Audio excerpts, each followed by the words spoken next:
What's good? What's good, beautiful people? Happy Friday, man. How's everybody doing? Out there? We made it to another weekend, y'all. How's everybody, man? How's everybody's week? I hope y'all having a beautiful week. It's fucking cold out there, man. I hope y'all staying. I hope everyone's trying to stay warm. Holy shit, come on in. Let's go. Yeah. What should be my next tattoo, you guys? What should be my next one? I have a couple ideas. But I think we'll see, man. We'll see. I'm gonna get the nerdiest shit on this left arm. I promise you. I'm gonna get some nerdy shit. But I hope everybody's doing well out there, man. I hope everybody's doing well. We got some shit to talk about, man. We got some big news. Plus a conversation that I think a lot of people should be having, but we'll have it here, man. This is what we do, baby. Yo, close this bitch out. Yes, sir.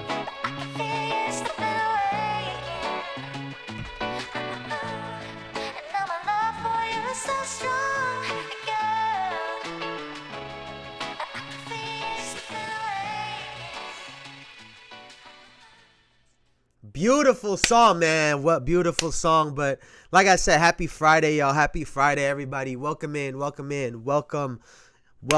to another episode of the Jayson Estrera Show, where we talk about basketball as accurate as possible.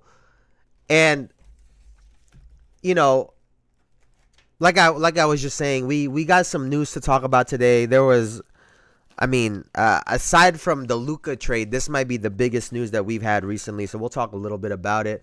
Faint Knicks hitting with the fit. Yes, sirski. I'm glad you caught it because we had a massive win last night. I'm not gonna lie to you. I was in the middle of doing dishes during the Knicks game. Right? And I had to step away. Because if I blacked out and chucked the plate at a wall, I would have been really mad at myself. So I physically had to get away from the kitchen while I was in the middle of doing dishes because, wow, I thought they was about to lose. That center out for season. Oh, my God, man. We got some shit to talk about today. That some shit definitely it's kind of hit the fan. I'm not even gonna lie to you. Like, typically, right, the week, the week we come back from All-Star break is usually a little chill, right? Obviously, there's teams that are trying to gear up to go into, the final stretch of the season. But to have an injury, we'll be talking about Bobby Portis getting suspended. I mean, just mad shit I feel like has happened.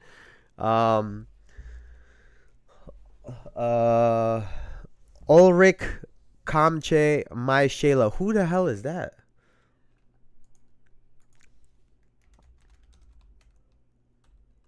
Who is that?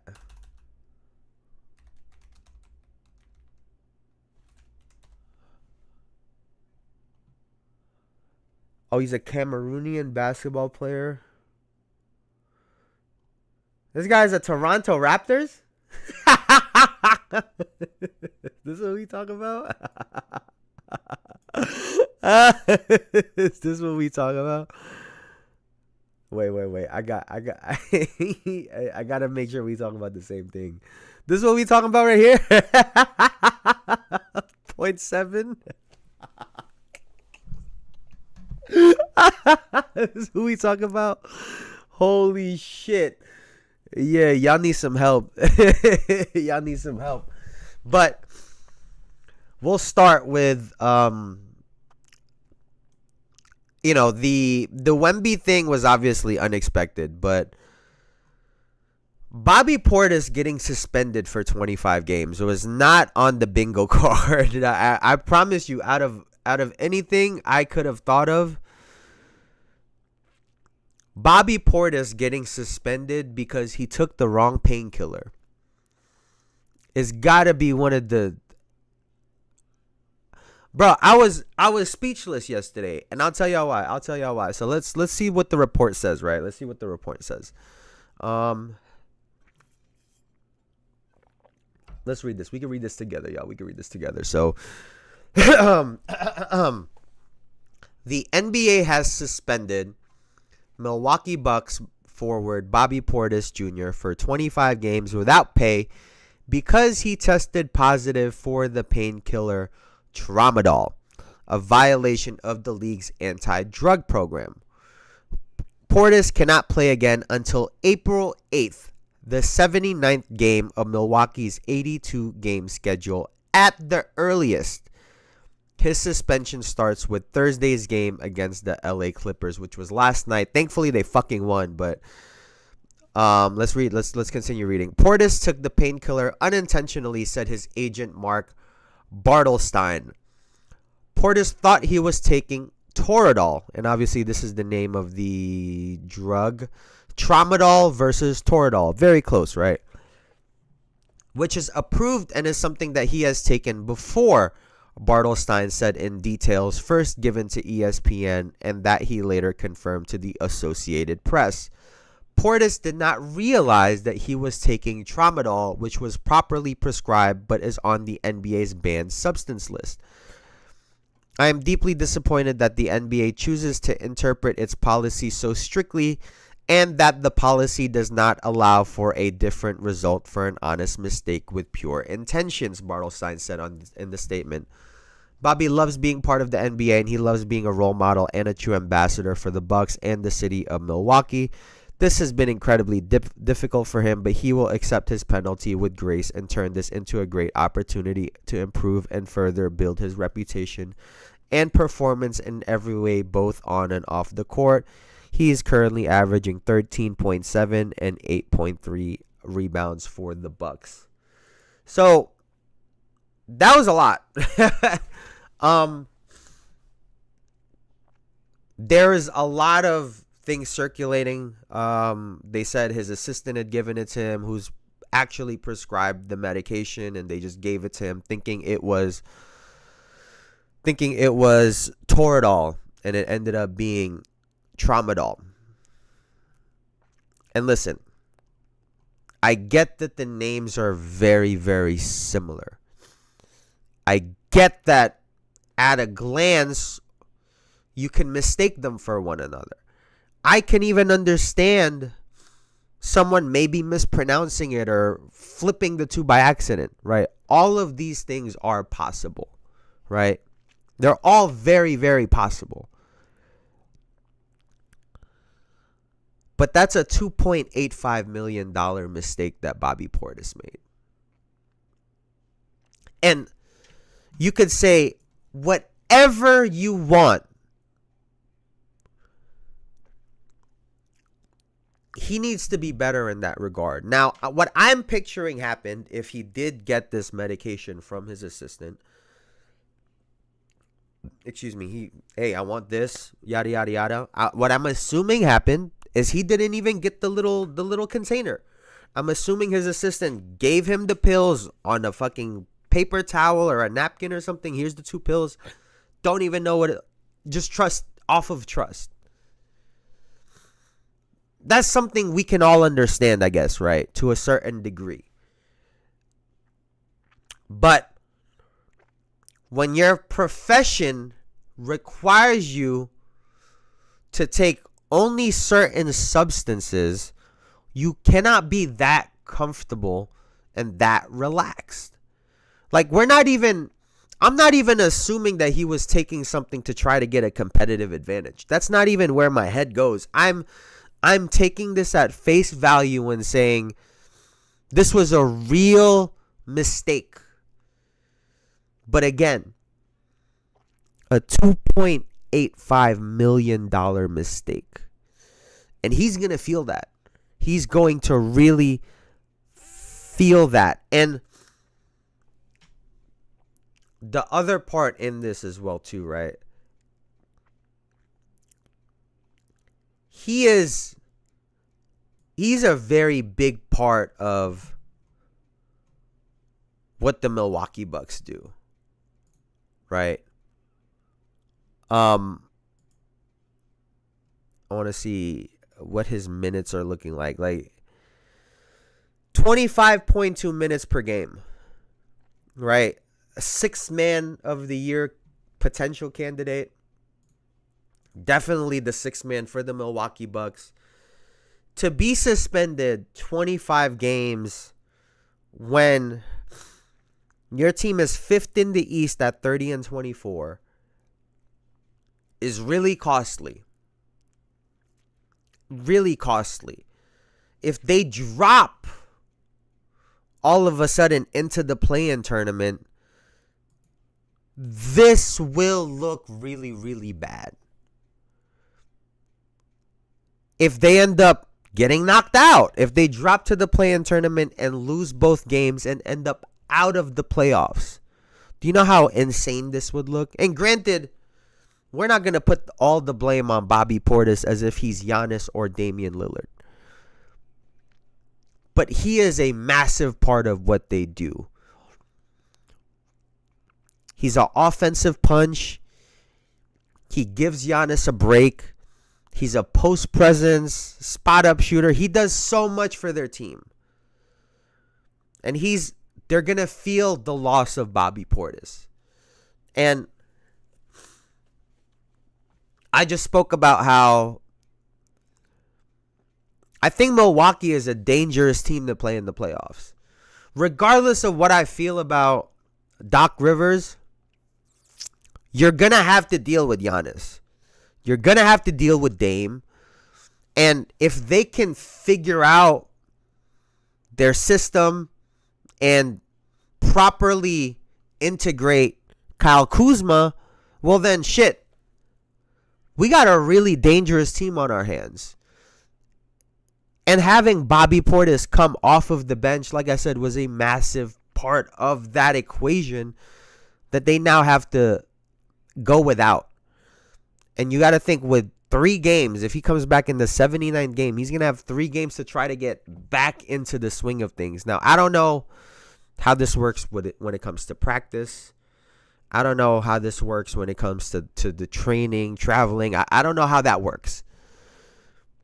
But if he loses a step, isn't in the shape that he needs to be, or anything, if he's rusty, it could really cost them. So, insane what 2 pills could have potentially done for the Milwaukee Bucks. They got Kyle Kuzma because they're on the hunt for a championship this year. Right? Like, that was why they made that move. Because I think if you're the Milwaukee Bucks, you're looking at this as the Indiana Pacers are not the same team as last year, right? Every other team, the Detroit Pistons, the Orlando Magic, the Miami Heat, the Atlanta Hawks, the Chicago Bulls, all of those teams are very iffy, especially when you think of playoffs. All of them are also really young, right? Which adds to that. So, if you're the Milwaukee Bucks, you're looking at 3 teams in the Eastern Conference. The Cleveland Cavaliers, the Boston Celtics, and the New York Knicks. And a part of the Kyle Kuzma move is I think they're saying we could be a part of that 4-team race to get to the finals. And we think with Giannis, one of the best players in the world, Damian Lillard, one of the best scorers we've ever seen, and Kuzma, who is already a champion, that we got something. And I think that was what their thinking was going into this situation, but this really kind of fucks it up. Bucks, this was great, but it's great having all our guys ready and available. Bobby, are you sure about that? Like, we've talked about, yeah, and you know this, Elijah, right? Going into the playoffs is the most important thing, right? When you have a Giannis and a Damian Lillard, I don't think home court advantage is as important. It's nice, but I don't think it's as important as going into the playoffs hot. Everyone is healthy. I guess this might help in terms of health for Bobby Portis, but what if now Giannis has to exert more effort and now he gets hurt? Like, there's so many variables that could happen because of this, and it's, like I said, super unfortunate. it worked out that way. But we'll see what happens with the Milwaukee Bucks. Like I said, let me see. They won last night, I believe. Let me take a look at this really quickly. Thursday. Yes, they beat the LA Clippers 116-110. Giannis had 23. Brook Lopez 22, 13 for Kuzma. It was a team effort. 1, 2, 3, 4, 5, 6 players in double figures. 1, 2, 3, 4 players for the Clippers were in double figures. So all around team effort, right? If you're the Milwaukee Bucks, everyone was from outside of Damian Lillard, everyone was pretty efficient. If you're the Bucks and they squeeze out a win, which is big, right? Because like I said, Bobby Portis is a massive part of what they do. But we'll see. We got to keep an eye out on them. Now,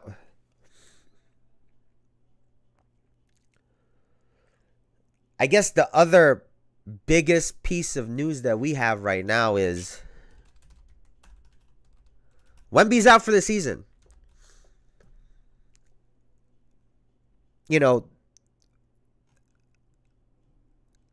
He's obviously, Anthony Edwards said he's the face of the league or should be the face of the league.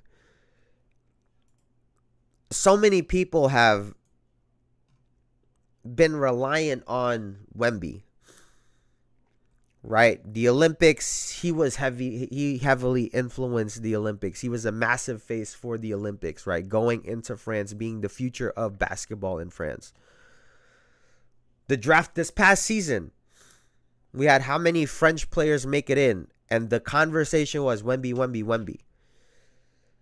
And so, losing a young star for the rest of the year for the NBA is really tough.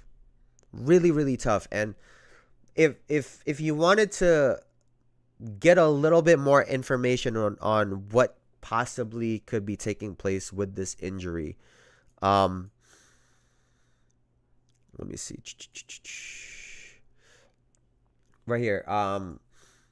Brian Sutterer, MD, does a great job of explaining what this injury is, what it could mean, and, the recovery, right? So if you wanted to learn a little bit more about that, go check his channel out. He always talks about injuries in the NBA, and he's great. He's great. So it's a blood clot in Wemby's shoulder. And according to Brian Sutterer, this is from, consistently that motion of, that constant motion going up is what caused the blood clot to occur in his shoulder. And the reason he's out for the rest of the year is in order to treat this, he's going to have to be on blood thinners. And being a professional athlete on blood thinners, you cannot compete. And, according to Brian,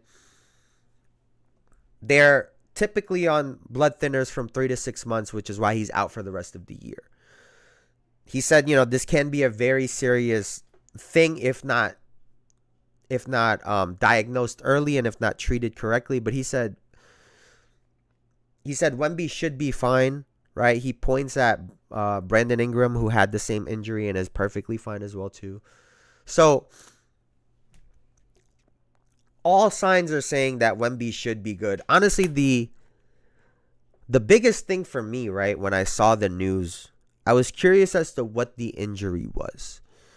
And when I read it, and it didn't have anything to do with his legs, I really took a sigh of relief.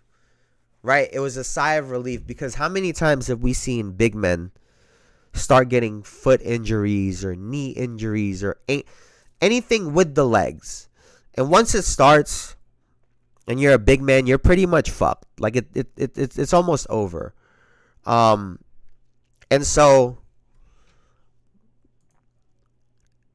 hopefully that's not what,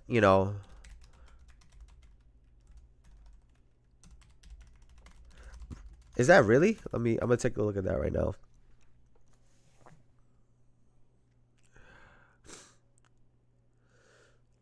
If I'm not mistaken, Chris Bosh retired because of it.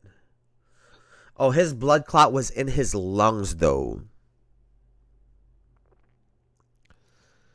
Oh, he was getting blood clots all over the place. So I guess his situation was a little bit different in the sense of he had a blood clot issue.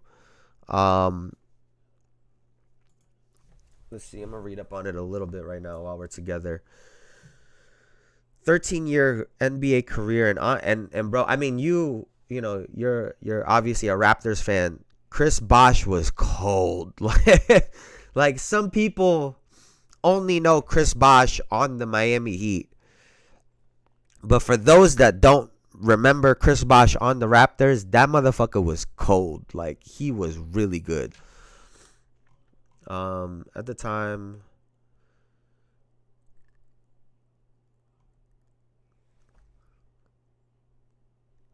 oh, he was having chest discomfort. That's how he ended up in the hospital for the first time.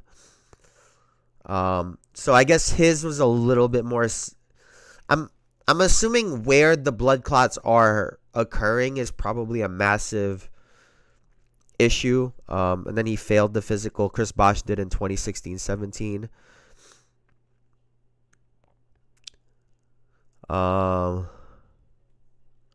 He had a career-ending illness. So,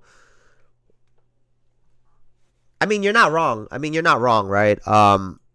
In the sense of, hopefully this isn't something that keeps coming back. Hopefully he goes through this situation, he gets it out of his system, and he's good, right? And we don't get a Chris Bosh situation.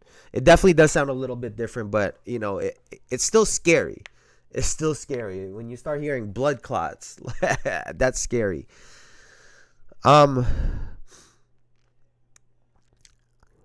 For Wemby though,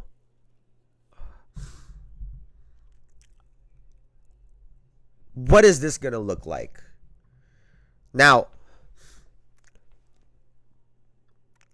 obviously they had the massive change with De'Aaron Fox, and ideally they get as much time on the floor together so they can learn each other's game, so the coach can acclimate their games together going into next season, right? That's ideally what should have and would have happened. By every report about Wemby, right?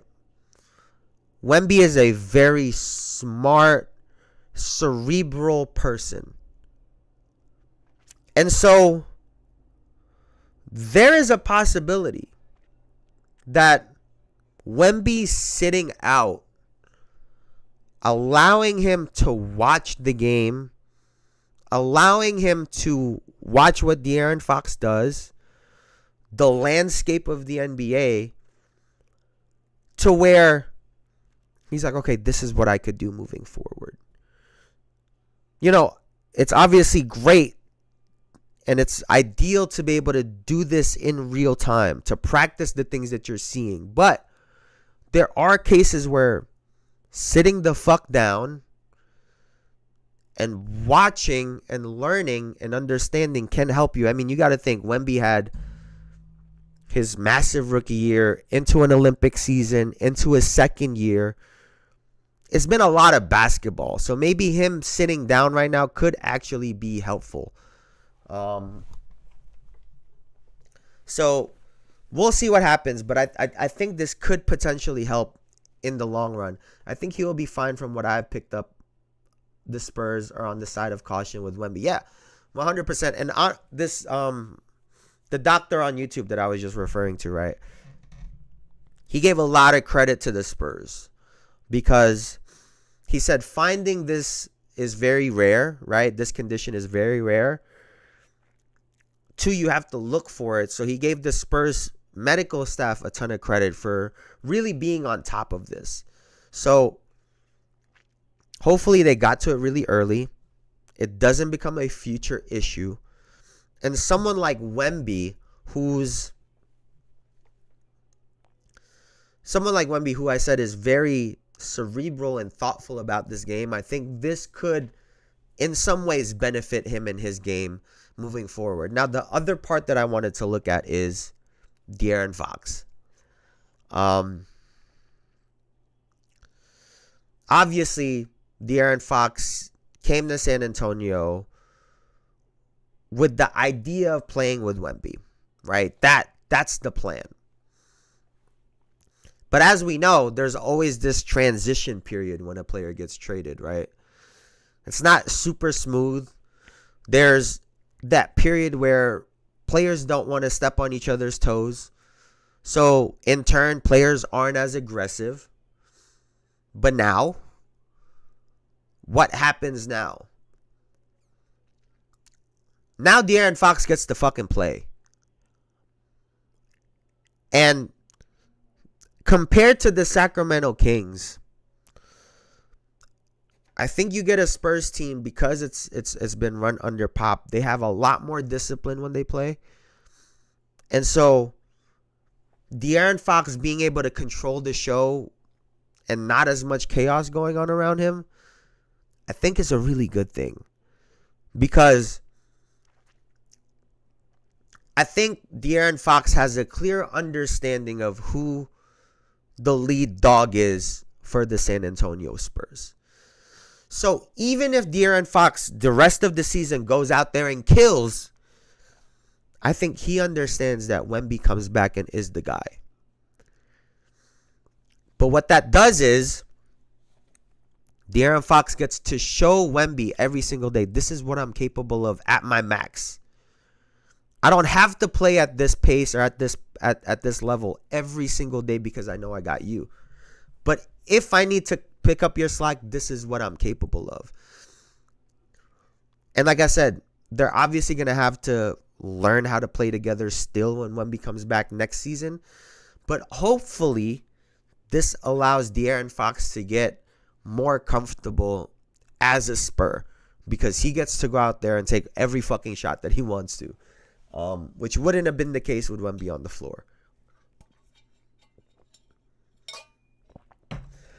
Wemby is still he's for the future, and so is De'Aaron Fox, and that's why this trade was, and that's what this trade was for. So this season wasn't dependent on their team's success anyway. So it's not the worst thing in the world. I do think that their future is still bright and that they're going to be just fine. But like I said, it's one of those things that we just have to watch. We just have to wait and see, right? We just got to wait and see. Now, what I did want to talk about is, let me see this.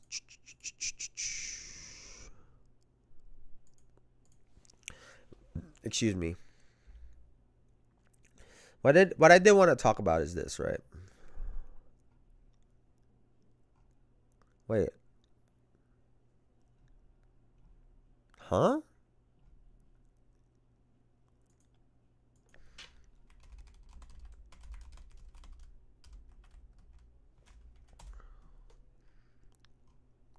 Why are they in the Moody Center?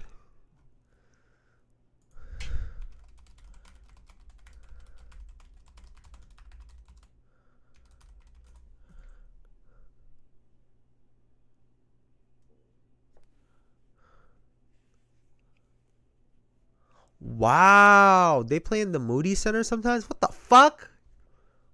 All right, whatever. So last night the San Antonio Spurs took on the Phoenix Suns, and obviously Wemby was not in the game because of the injury, right?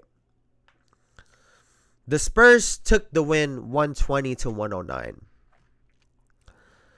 And I wanted to change our to change our focus to the Phoenix Suns, right? I know that this season and really the last couple of weeks, Kevin Durant has been a major topic of conversation, right? He was obviously in trade rumors because the Phoenix Suns were open to trading him. And the person that they weren't open to trading was Devin Booker, which is who I want to have this conversation about. At what point in Devin Booker's career do we start expecting more? You know, Earl Watson spoke so highly of Devin Booker coming in as a rookie, as a 19-year-old rookie in 2015, 2016. And as a massive Kobe guy, right? Devin Booker came in with a great offensive skill set. Scored 70. How long did it take? When did he score? When did this guy get 70?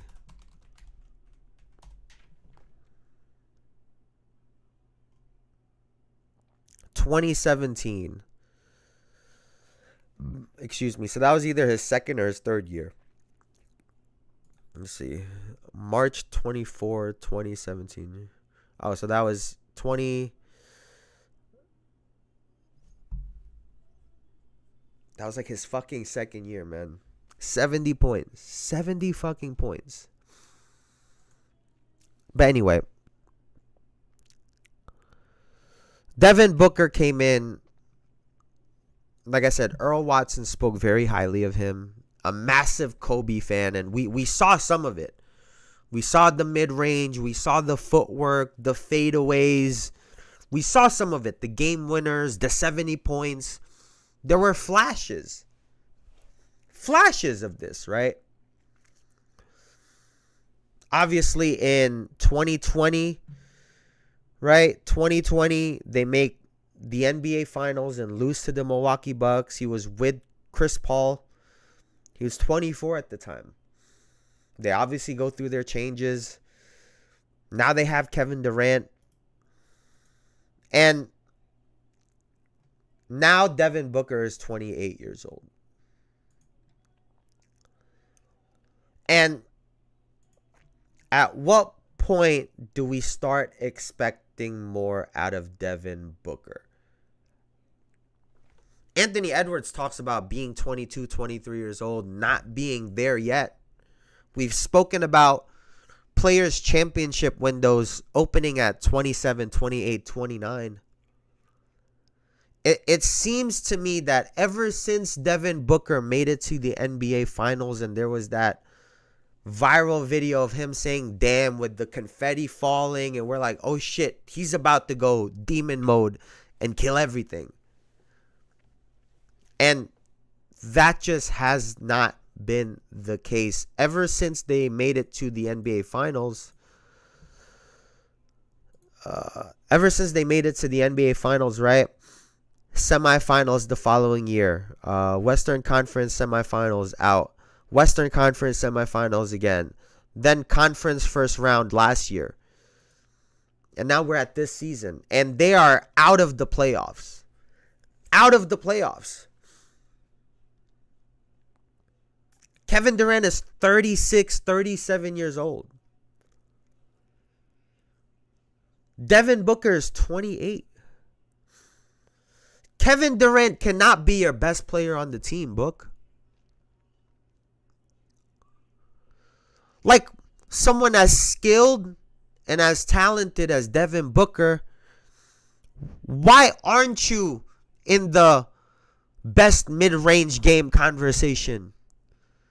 Why aren't you in the conversation with the deepest bag with Kyrie Irving? Why aren't you in the conversation of the best scorers in the league? Why aren't you an MVP candidate? How come you don't get called for the All-Star game and no one is really upset because you weren't really playing at that level?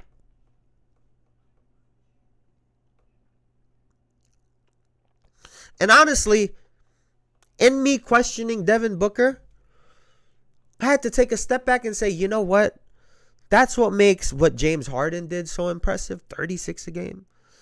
What Luka did last year, what Joel Embiid did, what Giannis has been doing. These guys that get 30 plus points per game, it's so fucking impressive. Because a player like Devin Booker, who should have everything, all the tools, the skill, should have everything. He's at like 26 a game.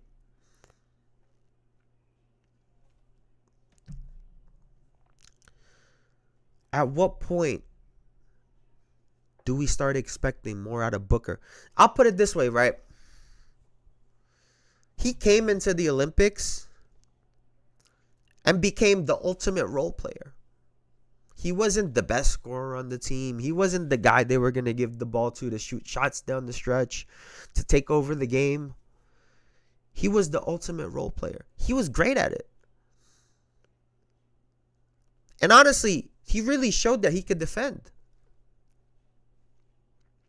So, at what point do we expect more out of Devin Booker? Do you think I think I know what happened, low-key. I think, one, it's the fact that he's extremely confused. I think when he came into the NBA, he was shoot. And because of the way the Phoenix Suns have been run, and honestly, ever since Steve Nash, if you watch the way the Phoenix Suns have been run, their guards have always been a little awkward. Guys don't know if they're going to score, if they're going to facilitate. If you look at their guards after Steve Nash, it was a bunch of guards that seemed unsure of what their style of play had to be. Do I think it's great that Devin Booker has become a better playmaker? Yes, obviously. Do I think that it's taken away from his aggression, from some of his scoring? Yeah, I also think that. And I get that it's very easy to take a step back with Kevin Durant on your roster. But at the same time, the motherfucker's 36. Like, you know what's funny to me? Imagine they were going down the floor, right? Imagine the Phoenix Suns are going down the floor. If Devin Booker going down the floor hit them with the give me the fucking ball. Do you realize what would happen to that team? Do you realize what would happen to that team if Devin Booker went down the court and demanded the ball? Because guess what? They're not trading you, bro. You're the Phoenix Suns' guy. You got to own that shit. This ain't Kevin Durant, the best player that... No. This ain't that. This ain't MVP KD no more. This is 36-year-old polished scoring Kevin Durant. You got to be the guy, Book. I promise you, if Devin Booker went down the court and demanded the ball, not only would his teammates be like, oh shit, I promise you the other team would be like, oh fuck. It'd be one of those situations. Everybody be like, you'd see everyone straighten up because they'd be like, what the fuck? He about to go crazy? And here's the other part in it too. I think this might be why there's been a Bradley Beal issue. Because I think Bradley Beal looks at Book and their whole situation and says, me and KD could do this shit. I'm just as good as you at scoring the basketball, Devin Booker. I'm sure that's what Bradley Beal is thinking. Yeah, they're teammates or whatnot, but I'm sure Bradley Beal looks at him like, I'm just as good at you in scoring. I could shoot. We could do the same shit. But because Devin Booker is not demanding the basketball or demanding the respect of all the guys to be the lead dog on the team, everyone isn't set in place. It's up to Devin Booker to put everyone in their fucking place on this team. If Devin Booker made the decision, the conscious decision to say, I'm going to score 30 to 35 a game. KD, you do what you got to do. Bradley Beal, you clean up. I'm sure this team would look totally different. Because there is no way you are looking at a team with Devin Booker, Kevin Durant, and Bradley Beal, and they're 11th in the West. 11th. The Sacramento Kings are above y'all. I don't care how much time Kevin Durant has missed. I don't care about none of that shit. We got to start expecting more out of Devin Booker, and maybe it never will. Maybe it's just not the case. Maybe it's just not the case. But the fact that he's not in some of these conversations is very glaring to me. Because he should be. He should be offended that he's not in these conversations. He should be offended that he's not considered the best scorer in the NBA. He should. And I think that's why the Phoenix Suns are where they are. Look, all of it is landing on Kevin Durant's shoulders. And Booker is not taking some of that pressure off of him. And that's, I'm not going to lie to you, I'd be kind of tight if I'm KD. I would be kind of tight. I'm like, wait a second, dog. You're the 28-year-old stud. Like, you're supposed to be the one carrying us. I'm here to help. But now I'm the one getting killed, trade rumors, yada, yada, yada.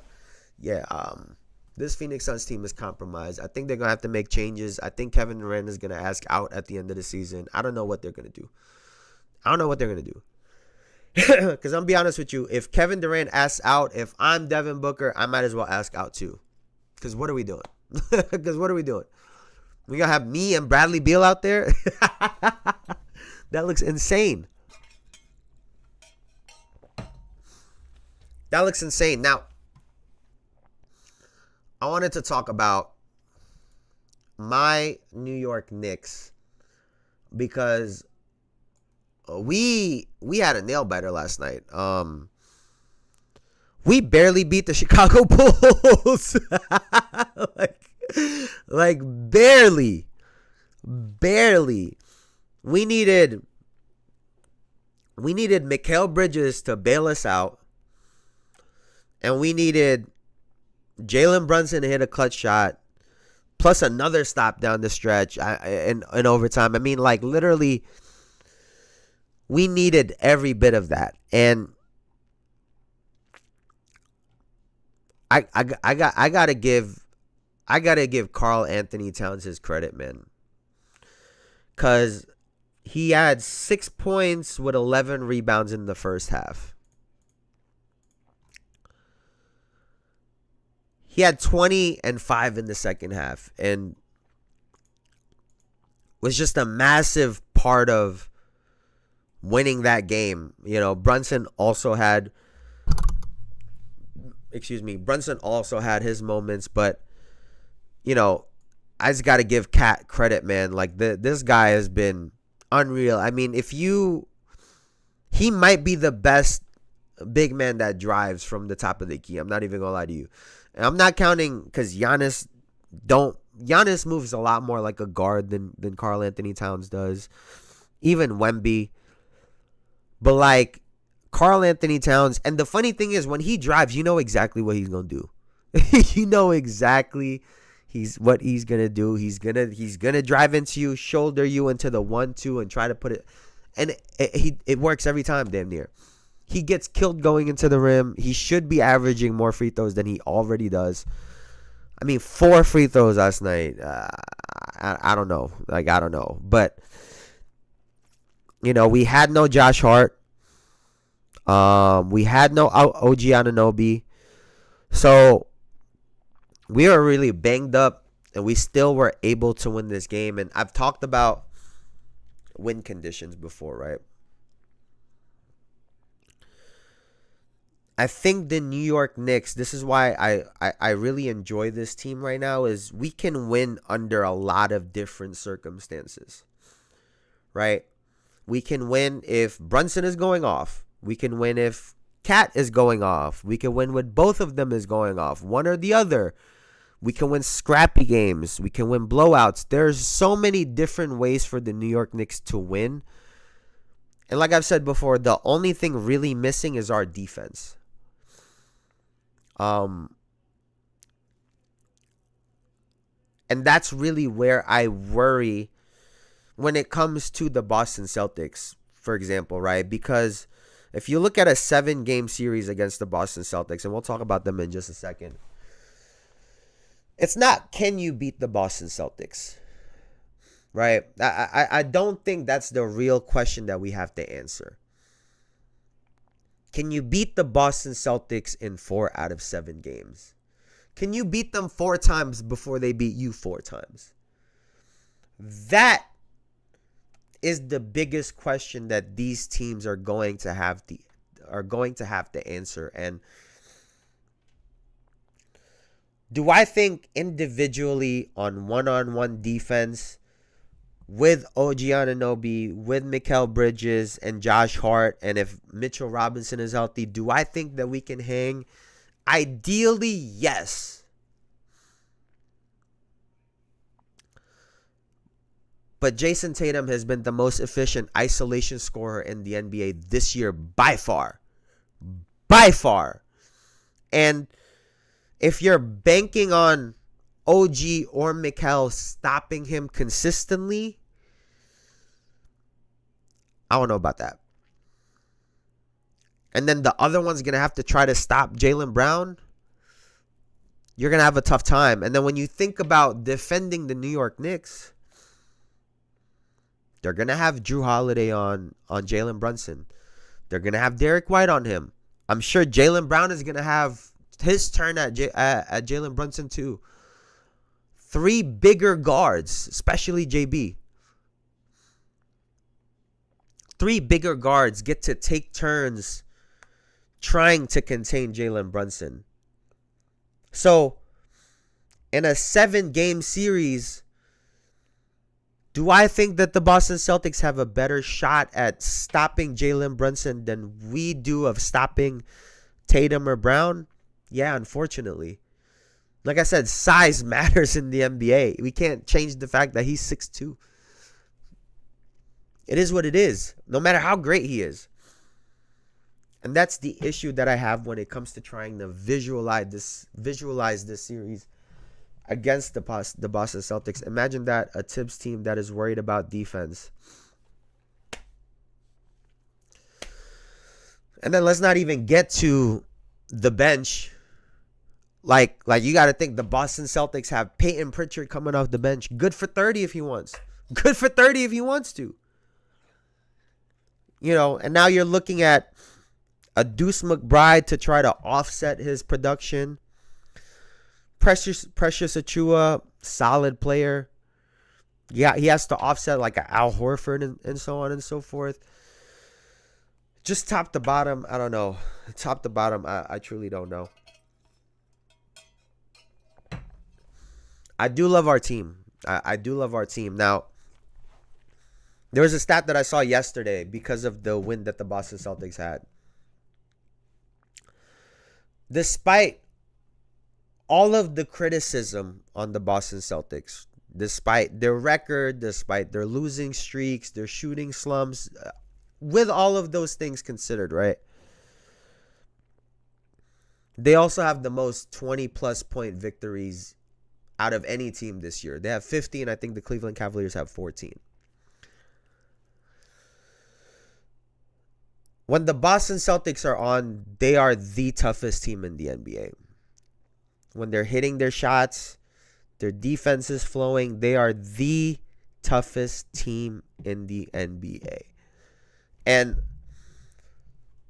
I don't care what team you throw out. You could talk to me about Cleveland, you could talk to me about New York, Milwaukee.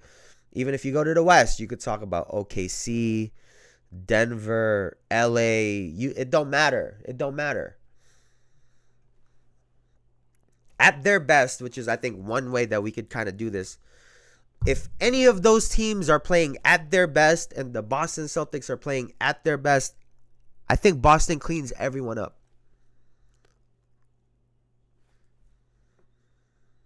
40-16, and this is considered a down year this year. And they're just heating up. I told y'all before, ever since the Luka trade happened, Tatum started going crazy. Tatum started going crazy. Right on cue. And so we really got to watch the next coming weeks. We really have to watch the next coming weeks, because one of the stats that I saw, which was very interesting, is the starting five of the Boston Celtics, which is Drew Holiday, Derek White, Jaylen Brown, Jason Tatum, and Kristaps Porzingis. They are like minus 3.8 when they're on the floor together, as opposed to last year where they were like plus 5 or plus 6 or something like that. So for whatever reason, their starting five is not as dominant as they were last season. I will say, too, Porzingis obviously was out. Drew has kind of been in and out of the lineup. Jaylen Brown has been out some games. So I think some of it has to do with the fact that they just haven't played together. But it is kind of interesting that their starting five, which is one of the best starting fives, if not the best starting five in the NBA, is negative right now. And they're very positive with Al Horford on the floor, because with Al Horford instead of Porzingis, they're shooting 45% from three. But again, we just talked about win conditions. The Celtics have so many lineups they could throw at teams, so many different combinations. They can play a one-on-one game. They could play a team game, kicking the ball around, a shooting game. I wish they would play more interior game. But they have so many different ways that they can win a basketball game, which is, I think, why they're so dangerous moving forward. But yeah, I'm really curious how the rest of the season will look like for them. Now, is there anything else we really got to talk about? Wait, who saw that Hawks Magic game last night? Because Trae Young and Paolo Banchero were going at it. Banchero had 36, Trae had 38. And Orlando barely wins that game. Again, another team that I'm looking forward to watching come playoff time is the Orlando Magic. I really want to see how they compete in the playoff. Their two best players are back. And so, we got to see how they look moving forward. If they can find some rhythm going into the playoffs. Right now, they are 7th. They're 7th right now. Honestly, I would look for them to climb in the standings a little bit to either 6th or 5th. Right? I don't know how much Detroit is going to be able to last going into the end of the season. Milwaukee losing Portis, and also, we'll see how Indiana goes. But honestly, man, I'm excited for the rest of the year, because I think we're going to have a good end of the year. Assuming people are healthy. I think the playoffs is about to be a banger, so I'm really excited for it. But that's going to do it for me for now, man. Thank you guys for hanging out with me. Hands down, best theme song. What best theme song? What you talking about? What theme song? Am I tweaking? What theme song are you talking about?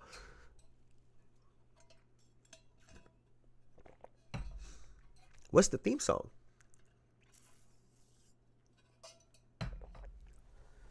But anyway, that's going to do it for me for now, man. I really appreciate y'all. Before I get out of here, please like, comment, and subscribe. All that good stuff. It really, really helps the channel out. We're trying to take this to the moon. As y'all already know, I couldn't do this without y'all. Y'all are the best. I appreciate the love as always. Elijah, I appreciate you for hanging out with me, man. What is their theme song? Now I got to see. What is this theme song that you speak of? I'll probably get copyrighted.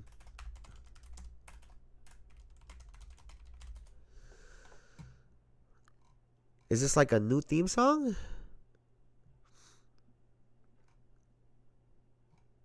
Bruh, what am I? I don't be watching their intros. You watch the intros? Come on, bro. There's no way you're watching an Orlando Magic intro. I don't think I've seen the first 5 minutes of a Magic game this year. No bullshit. I don't think I've seen the first 5 minutes of a Magic game this year. Even back then, is it the same song when T-Mac was on there? Because I don't think I was paying attention to it back then either. What is this song, bro?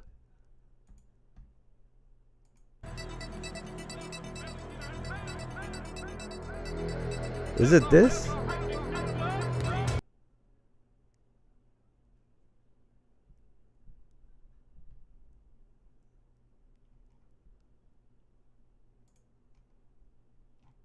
Oh, whatever song I just found, apparently it's not the song anymore, according to... I'm going to pay attention to that shit. I'm going to pay attention to that shit next time I see them, because I don't have the slightest clue as to what you're talking about. I'm not even going to lie to you. I don't have the slightest clue. Do they play tonight? Because I'm a peep that now. Friday. Oh, they play Memphis tonight. Okay, I'm a peep. Wait, they're not home though. Or are they home? I think they are home actually. Okay, bet they're home. I'm a pay attention tonight. Okay, bet. Send it over. Cause now I'm curious, and I'm paying attention tonight. I'm gonna see. But like I said, that's gonna do it for me for now, man. Please like, comment, subscribe, all that good stuff. I really appreciate y'all, man. Y'all have a beautiful Friday. Y'all have a beautiful weekend. I'll see everybody back here on Monday. 4 p.m. Eastern, 3 p.m. Central. I'll see y'all here, man. Y'all could have been anywhere on the internet, but y'all were here with me, and I appreciate y'all for that. Thank you so much. I'll see y'all, man. Y'all have a good one. Once you figure out, make your intro. Hell no, they gonna copyright my shit. I appreciate y'all, man. I'll see you later, Elijah. Send me that shit. Peace out. Y'all have a good one, man. I'll see y'all later. Stay warm, stay safe. Have a good one.